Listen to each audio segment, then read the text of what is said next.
Heureux de vous accueillir à Questembert Communauté, donc dans le cadre du Pass Commerce. En effet, c'est un partenariat qu'on a avec la région Bretagne et les porteurs de projets depuis quelques années maintenant sur le territoire.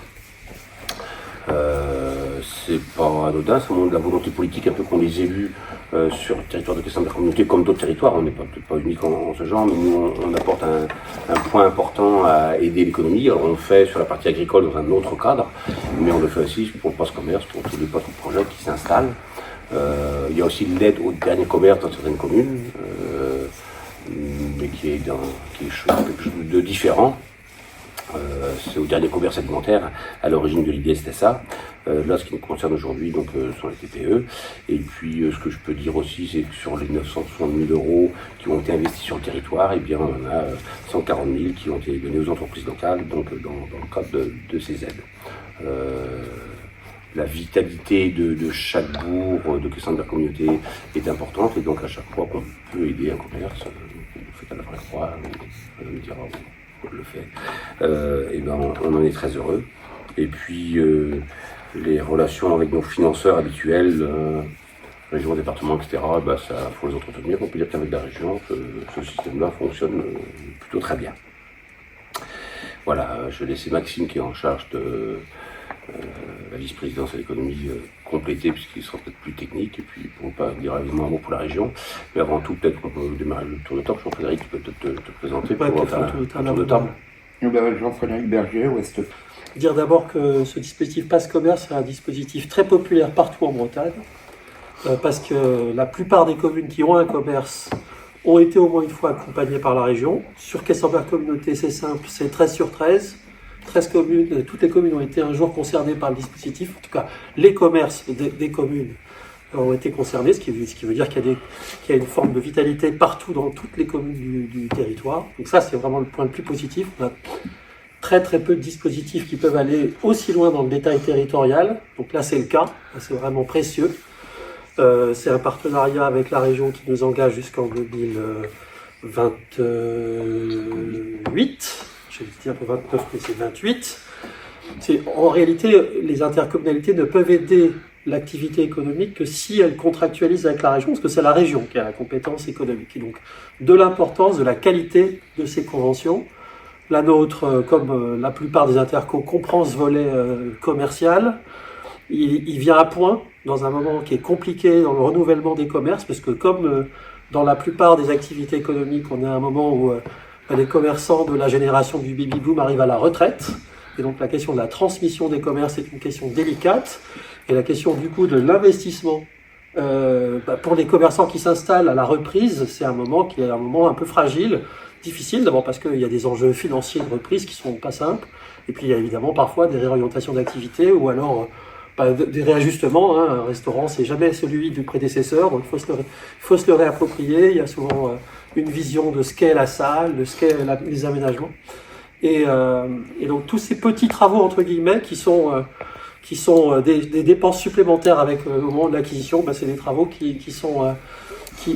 sur lesquels les subventions permettent d'alléger un peu les trésoreries des commerces. Et donc c'est précieux pour nos commerçants qu'on rentre dans ces dispositifs. Vous voyez, 150 000 € sur 960 000, ça fait en gros un peu plus de 16-17% de prise en charge. C'est pas gigantesque, mais dans l'absolu, c'est précieux pour nos commerçants.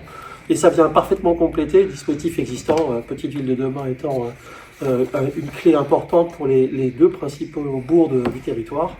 Donc on a cette architecture avec un dispositif dernier commerce alimentaire vraiment pour défendre le dernier commerce quand il y a besoin. 9 communes sur 13 quand même qui ont été concernées sur Questembert Communauté.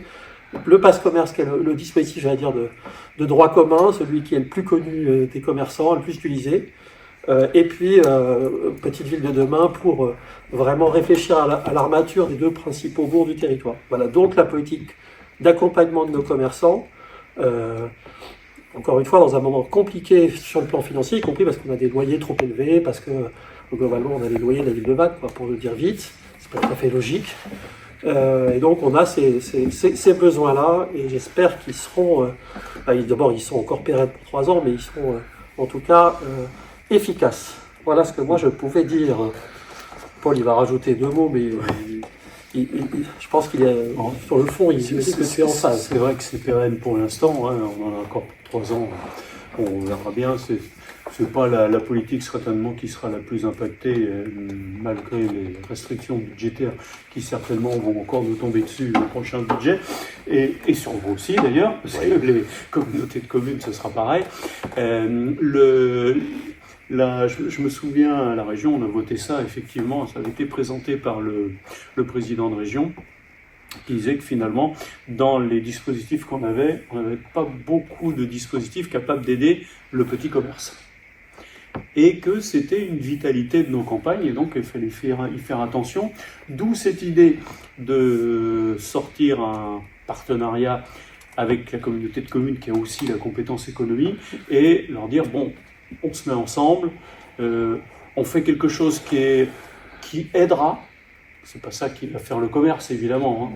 Il y a plein d'autres choses, et puis ce sera bien sûr la première compétence, c'est la vôtre, hein, dans le commerce, mais de là, pour aider, et c'est pour ça que c'est plafonné à 7 500 €, mais aider à une remise par exemple, refaire complètement l'intérieur, etc.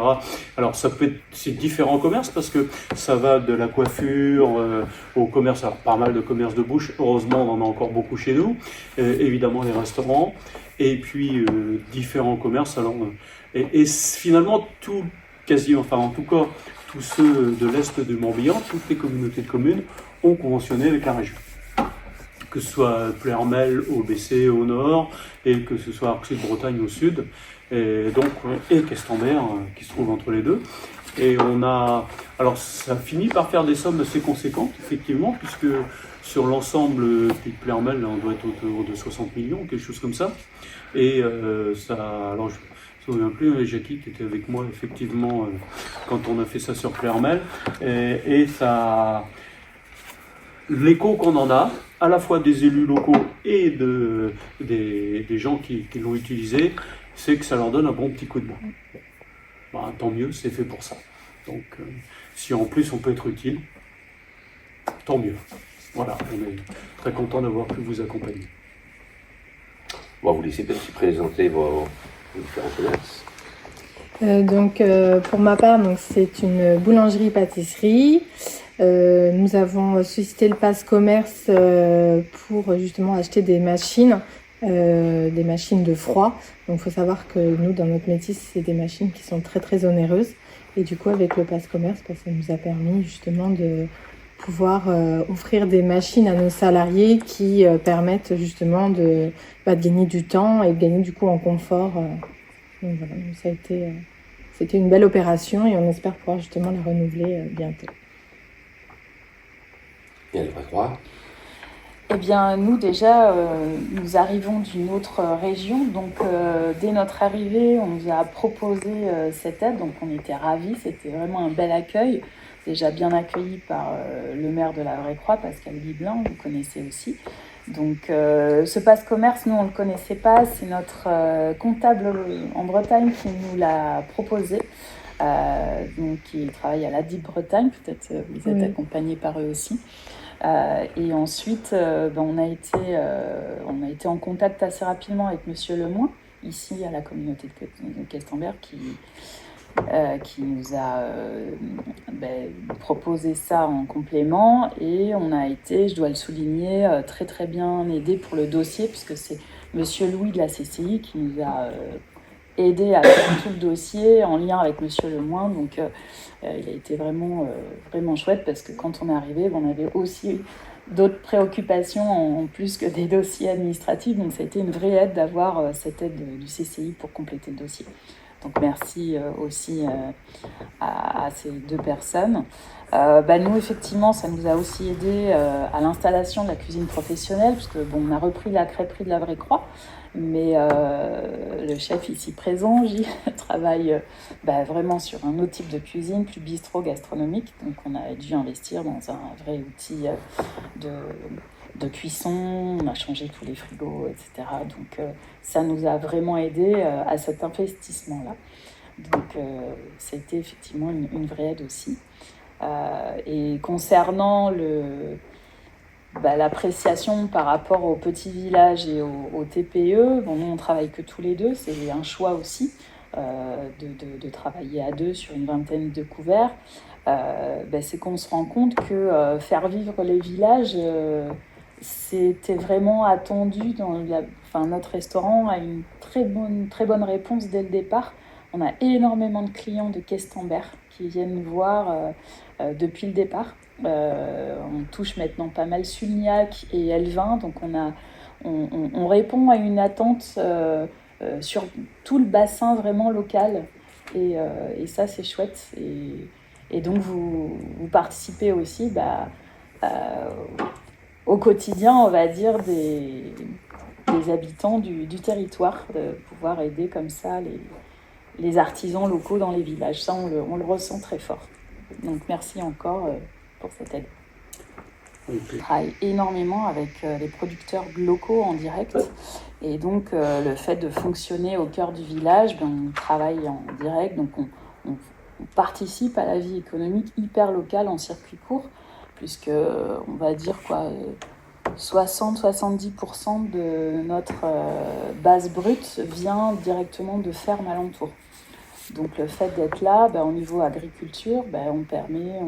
En ce moment, on a les fraises des ateliers de Kérolo à Elvin, on a pris l'agneau pour le déjeuner de Pâques, on travaille avec Carboris, on travaille avec les maraîchers bio, on travaille avec d'autres producteurs bretons un peu plus loin. Musilac pour Musilac, le cochon bio, qui est assez connu, le GAEC des deux villages. Le pain vient de la Vraie Croix, des paysans boulangers, les blés en herbe, Christian et Cécile. Et ça, on en parle. On en parle à tous les services. Je parle des produits, comme je parle aussi des vins, des vignerons. Alors c'est plus loin, mais on parle de ces produits-là et on les met en avant, autant que la cuisine du chef qui les valorise d'autant plus dans l'assiette. Mais c'est vrai que ce lien qu'on a directement avec les producteurs locaux, c'est vraiment un élément hyper important. On en est fiers et on le partage avec les clients. La Vraie Croix a un patrimoine architectural assez intéressant. Oui, plus un les bourg qui est 4 fleurs. Oui, on a un écrin magnifique. Oui. On est très contents d'y être.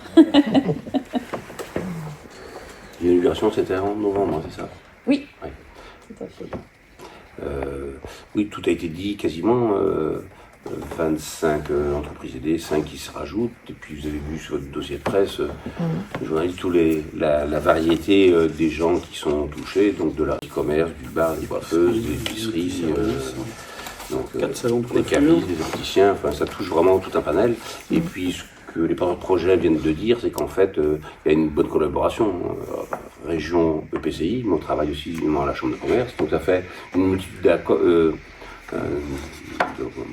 de partenaires qui se concordent pour analyser un dossier, pour l'améliorer, aider les projets quand il y a des hésitations, pour que tout le monde travaille dans le même sens et ça à l'écoute pour que ces projets aboutissent. Parce qu'on sait bien que c'est parfois, alors là on a affaire à des gens qui sont plus expérimentés, mais parfois il y a des jeunes porteurs de projets. On sait bien que le démarrage est un moment très délicat. Il ne faut pas le rater, quoi. Les 2 premières années, les 2 premiers exercices sont souvent très importants. Donc de faire l'étude de marché, de faire le bon accompagnement, d'avoir des investissements adaptés aux situations probables et tout ça c'est important.